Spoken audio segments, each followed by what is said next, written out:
최규만 박사의 행복한 부부교실.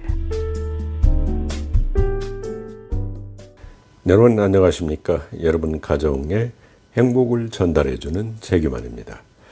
이 경청 기술에서 어떻게 보면 가장 중요하다고 얘기할 수 있는 거가 요약하기 이제 기술입니다.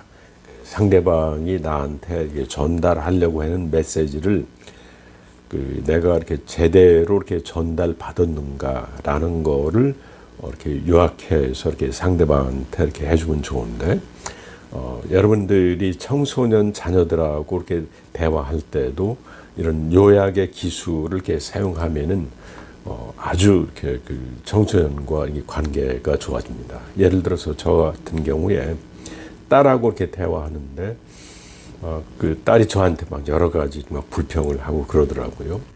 그래서 너 어떻게 아빠한테 이런 얘기를 해? 뭐 이렇게 얘기한 게 아니라 내 입장에서는 뭐 엄마 아빠가 내가 이렇게 학교 성적을 너무 막 올리는 거에 대해서 기대를 이렇게 많이 하면서 실제로는 거기에 대해서 많이 이렇게 지원은 안 해주는 것 같다.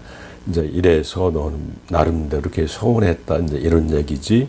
라고 이렇게 요약해서 이렇게 반복을 해주니까 딸이 저한테 대해서 막 이렇게 반항해주는 이런 마음이 좀 이렇게 차분해지면서 대화가 이렇게 잘 되는 거를 이렇게 바라볼 수가 있고 그랬습니다. 그래서 이 요약하기는 여러분들이 좀 심각한 상황에서 이렇게 많이 사용하라. 만약 여러분들이 어떤 회사에서 CEO다. 이제 그런데 이제 부하 직원이 와서 여러분들한테 어떤 보고를 했다라고 하면은 그래서 이렇게 부장 얘기는 이러이러해서 이런 얘기를 이렇게 했다 이런 얘기죠. 이렇게 맞아요. 뭐 이렇게 얘기를 갖다 요약해 준 후에 그 뜻도 이렇게 좋지만 내가 생각하기에는 이러이런 이유로 안건은 안 오는 게 좋을 것 같습니다. 이제 이렇게 얘기를 해주면은 이게 대화가 이렇게 잘 이루어질 수가 있죠. 그런데 우리가 좀 너무 권위적인 CEO나 또 설령 뭐 CEO는 아니더라도 교회에서 이렇게 목사님들이 교인들이 어떤 건의를 갖다 했을 때 아니 이렇게 목사에 대해서 지금 뭐 당신이 이래라 저래라 이렇게 뭐 이렇게 반항하는 거예요. 뭐 하는 거예요. 이런 자세를 갖다 이렇게 보이면은 대화가 이렇게 단절되고 관계가 이렇게 악화가 되는 거죠. 그래서 이제 만일에 이렇게 목사님 같은 경우에 교인들이 목사님 그러지 말고 요즘 이렇게 성경 공부나 이런 거는 또 이런 방향으로 이렇게 하는 게 어떨까요?라고 한다면은 이렇게 잠깐만요. 그러니까 이렇게 성도님 입장에서는 우리 교회에서 앞으로 이렇게 좀 했으면 하는 이 프로그램이 이러이런 프로그램을 좀 더 이렇게 수정했으면 좋겠다 이런 얘기 맞아요? 뭐 이렇게 얘기를 갖다 하면은 이제 교인 입장에서는 네 맞아요. 그냥 그러겠죠. 그럴 때 이렇게 목사님이 그런 얘기를 듣고 그건 말도 안 됩니다. 이렇게 절대 하면 안 되죠. 상대방이 그런 얘기를 했을 경우에 그 얘기의 장점은 내가 보기에 그거의 장점은 이렇고 또 그렇게 했을 경우에 생길 수 있는 문제점은 이런 건데 그거는 어떻게 생각하세요?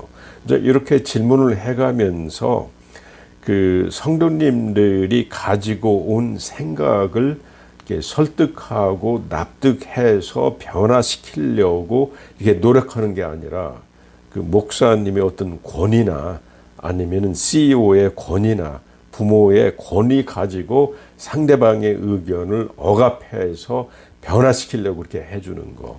이거는 아니다. 이제 이런 말씀을 이렇게 드려요. 그래서 여러분들이 정말 이렇게 EQ, 이렇게 정서 지수가 높은 어떤 이런 목사님, 남편, 아내, 부모가 이렇게 되지려고 하면은 공감하고 요약하기를 잘하면은 아주 이렇게 상대방에게 EQ가 이렇게 높은 이러한 사람으로 이렇게 비춰질 수가 있고 그렇습니다. 그래서 요약하기는 이게 쉽지가 않아요. 이게 상대방이 말할 때는 내 마음을 비우면서 상대방의 얘기에 집중해야 이 상대방의 이렇게 마음과 이렇게 요약하고 이렇게 전달 이렇게 되질 수 있다라는 거를 이렇게 말씀드립니다. 그래서 꼭 여러분들이 심각한 얘기를 할 때는 상대방이 얘기하는 거를 내가 요약해서 전달해 주고 정확하게 이해했는지 확인한 후에 다음 단계로 나가도록 이렇게 권해드리고 싶습니다. 여러분 다음 시간까지 안녕히 계십시오. 지금까지 성심여대 심리학과 명예교수며 한국심리건강센터장인 최규만 박사의 행복한 부부교실이었습니다.